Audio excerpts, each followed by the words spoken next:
لیکن اکثر اہل علم کا خیال یہ ہے کہ اس سے مراد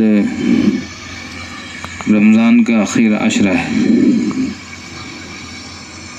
اگر والشفع والوتر سے مراد بھی وہی ہے کہ اگر 30 کا مہینہ ہوگا تو 21، 23، 25، 27، 29 ہوگی، اگر 29 کا مہینہ ہوگا تو 20، 22، 24، 26، 28 ہوگی۔ اس طرح جفت اور طاق دونوں راتیں عبادت کی راتیں رہے گی۔ لیکن دیگر احادیث سے بھی اس مہینے کی یہ ابتدائی 10 راتوں کی فضیلت معلوم ہوتی ہے کہ سیدنا ابو ہریرہ رضی اللہ عنہ فرماتے ہیں، جو ترمذی کی روایت ہے کہ آپ صلی اللہ علیہ وسلم نے فرمایا کہ اللہ رب العالمین کو عشرہ ذی الحجہ میں عبادت کرنے کی جتنی خوشی ہوتی ہے، محبوب عمل یعنی اللہ کو جتنی زیادہ اس مہینے میں عبادت اچھی لگتی ہے، کسی اور مہینے میں اتنی اچھی نہیں لگتی۔ اب یہ عبادت کا مہینہ ہے اور بالخصوص یہ ابتدا کی 10 راتیں اور 10 ایام یہ عبادت کے مہینے ہیں، عبادت کے ایام ہیں، تو اس میں عبادت کیا کی جائے؟ نفل عبادت کی جائے۔ ان آیتوں میں بھی نفل عبادتوں کا ہی تذکرہ ہے۔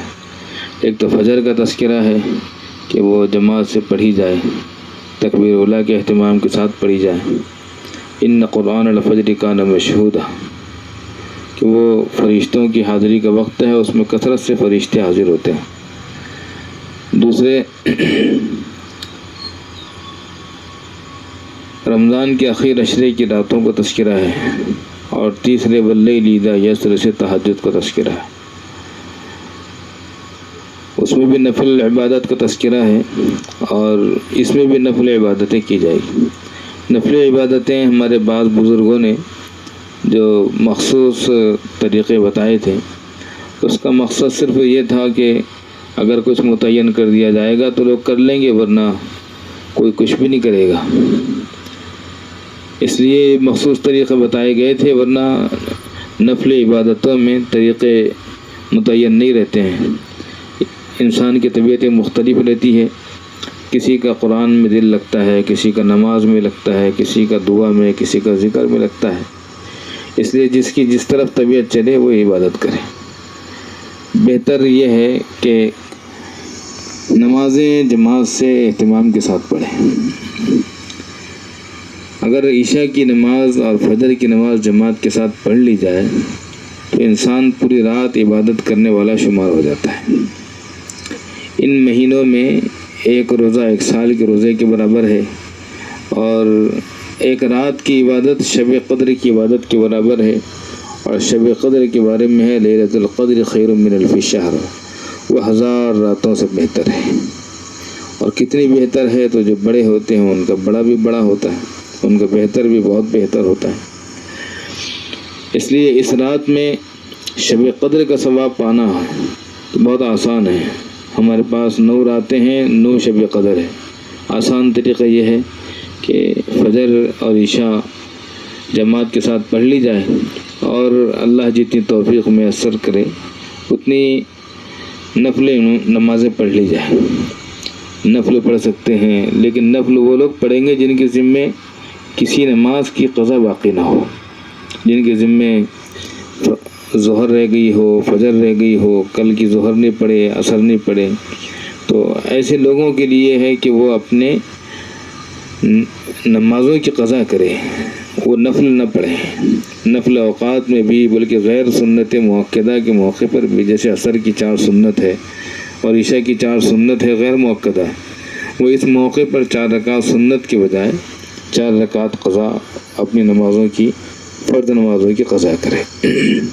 تو اللہ جتنی توفیق دے 2 رکعت 4 رکعت پڑھ لیں۔ عشاء کے بعد سے تہجد کا وقت شروع ہو جاتا ہے، ہم 2 رکعت پڑھیں گے، 4 رکعت پڑھیں گے، جتنا اللہ توفیق دے اتنا پڑھ لیں، اور فضول گوئی کے بغیر آرام کرنے کی کوشش کریں، اس لیے کہ فجر میں وہ لوگ اٹھ سکتے ہیں جو رات میں جلدی سوتے ہیں۔ رات میں جلدی سونا یہ نیک بختی کی پہلی سیڑھی یا پہلی علامت ہے، اور صبح دیر سے اٹھنا یہ انسان کی محرومی کی پہلی علامت یا پہلی سیڑھی ہے۔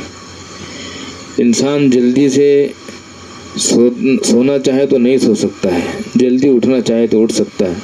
شروع میں 2-4 دن جلدی اٹھ جائیں تو پھر اگلے دنوں میں جلدی سے آنکھ لگنا، خود بخود نیند کا تقاضا آنا شروع ہو جاتا ہے۔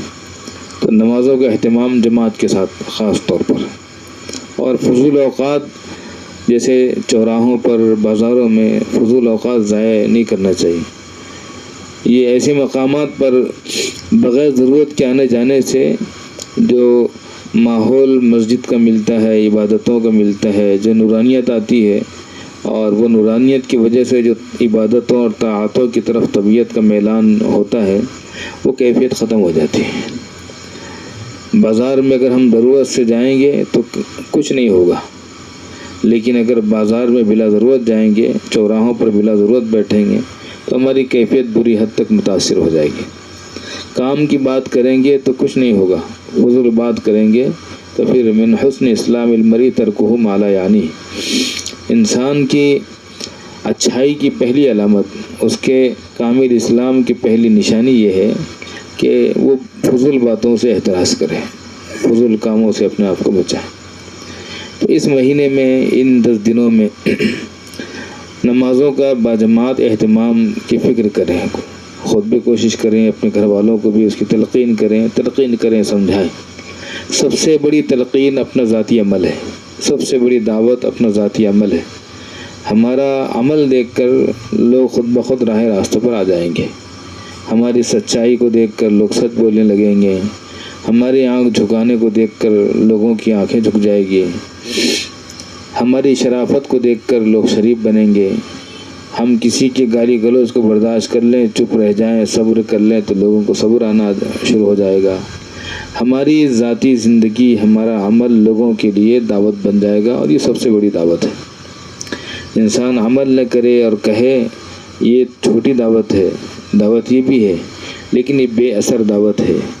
با اثر دعوت وہ ہے کہ انسان خود چلے، وہ سراپا دعوت زمین پر چل رہی ہے، سڑک پر پھر رہی ہے، چوراہوں پر پھر رہی ہے۔ ایک کام تو یہ ہے اس مہینے کا، ایک کام یہ ہے کہ جمعے کے دن عرفے کا روزہ رہے گا۔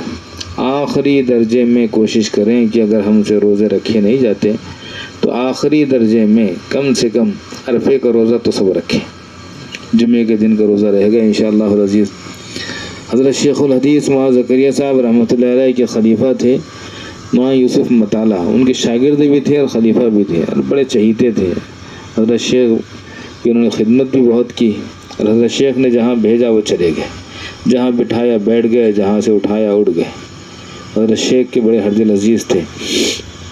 بری میں لندن میں بھیجا تھا تو وہیں رہ گئے، لکھا تھا کہ دل نہیں لگتا، حضرت شیخ نے کہا کہ وہیں رہو، اللہ کام چلائیں گے، مدارس آباد ہوں گے، یہ ہوگا اور وہ ہوگا، اور ہوا۔ وہاں یوسف مطالعہ کو حضرت شیخ نے کہا تھا یوسف ایک بات بغیر کتاب کے لکھ لے، ایک بات بغیر کتاب کی لکھ لے، کتاب میں نہیں ہے، کوئی ڈھونڈنا چاہے اور ثبوت مانگے، دلیل مانگے تو دلیل نہیں ہے، تو بغیر کتاب کی ایک بات لکھ لے، وہ یہ ہے کہ میرا دل یہ کہتا ہے کہ جو عرفے کا روزہ رکھتا ہے وہ آئندہ سال نہیں مرے گا۔ کیوں؟ اس لیے کہ اس میں یہ ہے کہ جو عرفے کو روزہ رکھتا ہے اس کے 1 سال پچھلے اور 1 سال اگلے گناہ معاف ہو جاتے ہیں، تو 1 سال وہ جیے گا، گناہ کرے گا، تبھی تو معاف ہوں گے۔ پھر اس پر حضرت شیخ نے مزید ایک دلیل بھی دی تھی، وہ دلیل یہاں نہیں، اس کا ذکر یہاں نہیں کریں گے۔ تو عرفے کا روزہ ضرور رکھیں، اور عرفے کی فجر سے تکبیر تشریق کا اہتمام کریں۔ تکبیر تشریق بہت آسان ہے، 2 مرتبہ اللہ اکبر کہو، 1 بار لا الہ الا اللہ کہو، پھر 2 بار اللہ اکبر کہو، اور آخر میں وللہ الحمد کہہ دو۔ آ گئی سب کو؟ آ گئے سب کو؟ 2 مرتبہ اللہ اکبر، 1 بار لا الہ الا اللہ، پھر 2 بار اللہ اکبر، پھر 1 بار وللہ الحمد۔ یاد ہوگی سب کو؟ حضرت مفتی شفیع صاحب کہتے تھے کہ اس موقع پر شریعت کہتی ہے کہ اب مسجد میں اونچی آواز کرو۔ سال بھر شریعت کہتی ہے کہ مسجد میں اونچی آواز نہیں کرنا چاہیے، اس موقع پر کہتی ہے شریعت کہ اب اونچی آواز نکالو۔ تکبیر تشریق خواتین سے بھی کہیں کہ وہ بھی کہیں، لیکن مرد بلند آواز سے مسجد میں کہیں گے، خواتین اپنے گھر میں پست آواز سے نیچی اور آہستہ آواز سے کہے گی تکبیر تشریق۔ مسجد اپنے گھر سے عیدگاہ بھی جائیں تو تکبیر پڑھتے ہوئے جائیں، اللہ کی حمد پڑھتے ہوئے تکبیر، اللہ کی بڑائی بیان کرتے ہوئے جائیں۔ اور قربانی واجب ہے، حالات چاہے جیسے بگڑ جائیں، حالات چاہے جیسے بدل جائیں۔ وہ علی میاں صاحب رحمۃ اللہ علیہ نے فرمایا تھا کہ اس ملک میں ہم نے رہنے کا فیصلہ کیا ہے تو ایمان کو بیچ کر رہنے کا فیصلہ نہیں کیا ہے۔ اس ملک میں جو ہمارے اکابر نے رہنے کا فیصلہ کیا ہے تو ہم نے ضمیر فروشی، ایمان فروشی نہیں کی ہے۔ ہم اس ملک میں رہیں گے، ہمارے فرائض کے ساتھ رہیں گے، ایمان کی شناخت کے ساتھ رہیں گے۔ ہم اس ملک میں رہ کر فرض تو بہت دور کی بات ہے، ایک نفل بھی چھوڑنے کے موڈ میں نہیں ہے۔ حالات بدلتے رہیں گے اور اکثر بگڑتے رہتے ہیں، اور ایسے حالات میں رجوع اللہ زیادہ نصیب ہوتا ہے۔ ان حالات کی وجہ سے ہماری قربانیوں میں اثر نہیں آنا چاہیے۔ فرق یہ ہوگا کہ ہمارے گھر پر جانور نہیں آئیں گے، لیکن جہاں قربانیاں ہو رہی ہیں، مدرسے والوں کے اعلان لگ رہے ہیں، مدرسے والے دیگر ریاستوں میں قربانیاں کرواتے ہیں، بہت سارے مدارس کے اعلان آئے ہیں، آپ کے علم میں ہوں گے۔ اپنے گھروں پر اگر آج لانے کی صورت نہیں ہے، اگر لا لیے ہیں تو احتیاط کا پہلو ہاتھ سے نہ جائے، اور اگر نہیں لائے ہیں تو اس پابندی کی وجہ سے ہم قربانی سے محروم نہ ہو جائیں۔ اللہ کے حبیب صلی اللہ علیہ وسلم کی یہ بڑی عجیب بات ہے کہ جس پر قربانی واجب ہے اور وہ قربانی نہ کرے، فلم یہ حضور مسلانہ، اس سے کہو کہ وہ ہماری عیدگاہ میں نہ ہے، اس سے کہو وہ ہماری عیدگاہ میں نہ ہے۔ اب آپ صلی اللہ علیہ وسلم فرمایا کہ ہماری عیدگاہ میں نہ ہو تو اب کیا عید رہ گئی؟ عید تو وہ ہے کہ اللہ بھی راضی ہو جائے اور اللہ کے رسول صلی اللہ علیہ وسلم بھی خوش ہو جائے۔ اس لیے کوشش کریں کہ ہم میں سے جو ابھی تک قربانی کرتے تھے، کسی کی کوئی قربانی نہ چھوٹے۔ ہم گوشت کے لیے قربانی نہیں کرتے تھے، ہم قربانی کے لیے قربانی کرتے تھے اور کرتے ہیں، اور آئندہ بھی انشاءاللہ کرتے رہیں گے، اس میں فرق نہیں آئے گا۔ اللہ بھی دیکھ لے اپنے بندوں کا عمل کہ میرے بندے آج مجبور ہیں، لیکن قربانی میں انہوں نے کسی قسم کا سودا نہیں کیا، ان کے گھر نہیں پہنچا، لیکن قربانی جیسی ہوتی تھی ہوئی۔ کریں گے انشاءاللہ العزیز۔ احتیاط کا پہلو ملحوظ رہے۔ یہ چند باتیں تھیں جو آپ سے عرض کر دی گئی۔ عید کے دن سنجیدگی کا، وقار کا، متانت کا، محبت کا ماحول بنانا چاہیے۔ ایک نرمل نام کا بچہ تھا، اس کا نام عبدالحلیم رکھا گیا تھا۔ ہم نے اس سے پوچھا، اس سے بات چیت کی کیسے کیا اسلام قبول کیا۔ اس نے ہم سے ایک بات کہی تھی کہ حضور صلی اللہ علیہ وسلم جیسے عید مناتے تھے، اگر مسلمان ایسے عید منا لے تو کتنے ہندوؤں کو اسلام نصیب ہو جائے گا۔ محبت کے ساتھ سب سے ملتے ہوئے، ہنستے بولتے ہوئے۔ سنت میں بڑی تاثیر ہے، دین میں، اللہ کی تسبیح میں، اللہ کے نام میں بڑی تاثیر ہے۔ دکھتا نہیں ہے لیکن اثر ہوتا ہے۔ آپ کا کھانا بھی باقی ہے، کچھ ساتھیوں کی طرف سے فرمائش آئی ہے۔ اصل میں آج طبیعت ٹھیک نہیں ہے، بخار بھی ابھی بخار شروع ہو گیا ہے، اور گلے میں کافی تکلیف درد ہے کچھ، اس لیے جن حضرات نے فرمائشیں کی ہے اس مجلس میں ان سے ہم معذرت چاہ رہے ہیں۔ انشاءاللہ اگلی مجلس میں انشاءاللہ العزیز سنا دیں گے۔ ابھی مختصر سے دعا کرو۔ 13 جولائی اگلی مجلس انشاءاللہ 13 جولائی کو رہے گی انشاءاللہ العزیز۔ پھر آپ کے علم میں آ جائے گا کہ کہاں ہے اور کب ہے انشاءاللہ العزیز۔ ٹھیک ہے جی، اچھا یہ وہ ہے، ایک دعوت نامہ ہے حفظ قرآن کریم۔ حفظ قرآن کریم کے تکمیل کے عنوان سے مکتب رابعہ دارالقرآن بلال کالونی امراوتی میں 2 طلباء نے حفظ کلام پاک کی مبارک سعادت حاصل کی ہے۔ اسکول کالج کی پڑھائی کے ساتھ 1 سال 11 مہینے میں حافظ ہوئے، بہت بڑی بات ہے۔ اسکول کالج کی پڑھائی کے ساتھ 1 سال 11 مہینے میں حافظ ہوئے ہیں، جن کے نام ہے حافظ محمد خضر قاضی ربعی، حافظ سید حسان ربعی، حافظ محمد خضر قاضی ابن محمد ناظم قاضی صاحب، حافظ سید حسان ابن سید جاوید صاحب۔ آپ سے عاجزانہ مؤدبانہ درخواست ہے کہ ان حفاظ کرام کی مجلس ختم قرآن میں ضرور شرکت فرمائیں۔ اس میں ہم پہنچیں گے انشاءاللہ، ہمارا نام دیا ہے، اور زیر نگرانی میں الحاج عرفان خان صاحب، نیشنل المکتب انتظامیہ کمیٹی اور اہل محلہ بلال کالونی ڈی ایڈ کالج۔ ٹھیک ہے۔ 5 جون بروز جمعرات بعد نماز ظہر، 5 جون یہ آنے والا جمعرات بعد نماز ظہر۔ ٹھیک ہے۔ اللہم صلی وسلم بارک علی سیدنا مولانا محمد وعلی آل سیدنا مولانا محمد وبارک وسلم۔ یا رب لک الحمد کما ینبغی لجلال وجہک وعظیم سلطانک، اللہم لا احصی ثناء علیک انت کما اثنیت علی نفسک، ما عرفناک حق معرفتک وما عبدناک حق عبادتک۔ اے اللہ، ہم آپ کے حبیب نبی کریم صلی اللہ علیہ وسلم پر درود و سلام پڑھنے کے لیے یہاں جمع ہوئے تھے، آپ نے جمع فرمایا، آپ نے ہم سے پڑھوایا، اللہ آپ نے ہمیں توفیق بخشی، یہ آپ کا کرم ہے، آپ کا احسان ہے۔